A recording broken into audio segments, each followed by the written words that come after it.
the benefits of making smart investments, the benefits of delayed gratification, the benefits of investing in multiple properties early on and waiting a good few years for them to increase in value.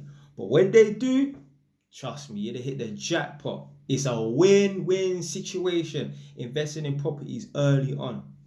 So long as you don't go crazy, over leverage yourself, or bite off more than you can chew.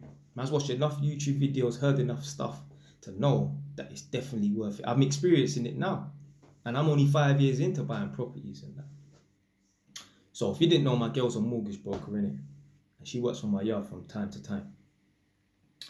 So I get the benefit of listening to her calls and that. So she was chatting to one of her clients, and he's a big man's like my mum's age, like 50 something, but he must have bought a property like 20 years ago, and it increased in value by 150,000. So let's say, for example, it was worth 100 back then, 20 years ago. Now it's worth 250. He can pull out and borrow 150,000, which would allow him to buy 4 to 5 properties in the area that he lives in. So he'd have to put down 4 or 5 deposits. Let's say, for example, easy numbers in it, yeah. He gets 150 grand, then he has to put down £25,000 each for the 5 properties in that.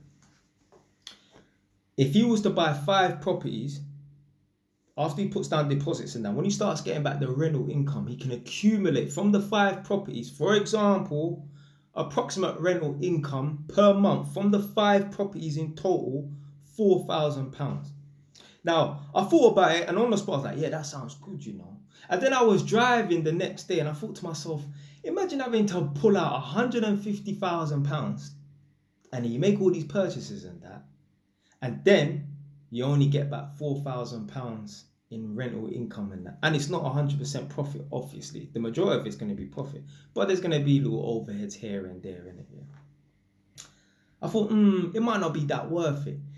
Then I thought to myself, nah, because you may as well borrow the 150,000 and pull it out, because what else are you going to do with 150,000? You see, there's only a certain amount of money you need in this world. Anything over that, anything extra is to buy dumb stuff. Now, this guy's not that smart or he's not got that much of an entrepreneur mindset and that, because he bought one property 20 years ago. In my head, he should have bought 4 or 5 properties over the course of, I don't know, 3 or 4 years or whatever. And it depends on a man's finances. Plus, he's got a wife as well, so it's twice as easy than doing it on your own, like a man like myself. But imagine, yeah, where this guy would be at if he didn't just have one property that increased in value over 20 years that could turn into 5 properties. Imagine if he had 5 properties back then 20 years ago. Those 5 properties could potentially be 20 to 25 properties. Imagine each of those properties have gone up, or would have gone up by 150 grand each. Imagine that. Just think about it from now. Yeah? Just think about it. Imagine having 5 properties and then they increase in value by about 100, 150 grand in 20 years time. Imagine being able to pull out 150 grand out of each of those 20 to 25 properties. You're a millionaire twice. This is the power of buying properties from early on. But man don't want to do it, because man would rather buy AP watch, Breitling, Cartier or a Rolex. You're stupid, blood. If you just delay gratification and buy the things that you need to buy, not stupidness, but you could buy 10 Rolex watches. You could have so much Rolex watches they can't even fit on your ass Clark arm. But man don't want to do that. Man want to make dumb investments and justify them and make them sound like they're better than buying property in that. It's stupidness. How are you wearing a Rolex watch that costs 10, 20, 30 grand? AP watch that costs 20, 30 grand. But your youths are mediocre in their maths class or mediocre in their English language class.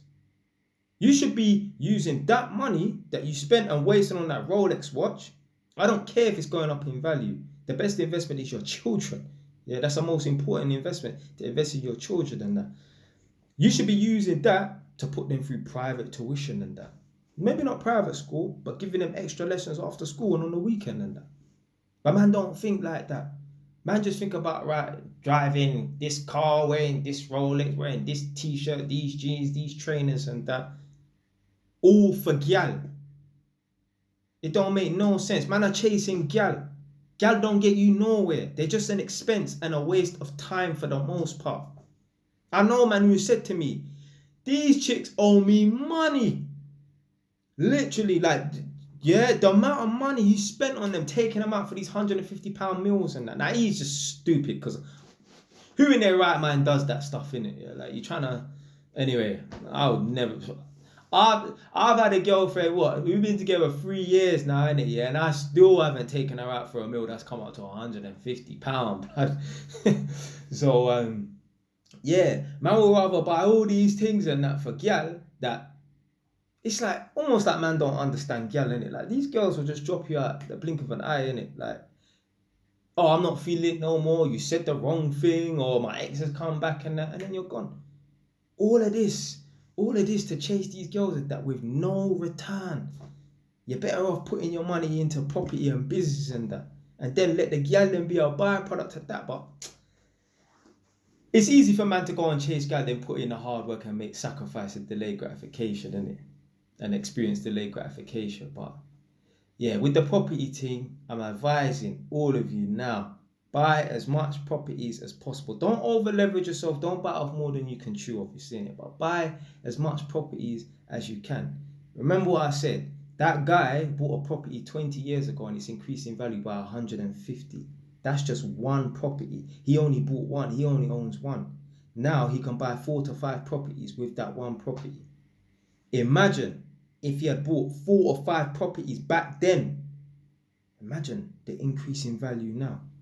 Now, obviously, they might not all have gone up by 150 grand because his property, he's been paying off the capital and that. So let's say, for example, you owed the bank 100 grand or whatever in it, but almost by the end of the term, which he's coming up to, he might only owe them 10 or whatever in it, yeah? Plus the increase in value in it. If you buy 4 or 5 properties back then, they're going to be interest only, so you're not paying off the capital. So they're going to be stagnant. You always owe the bank a certain amount. Let's just call it 80 grand.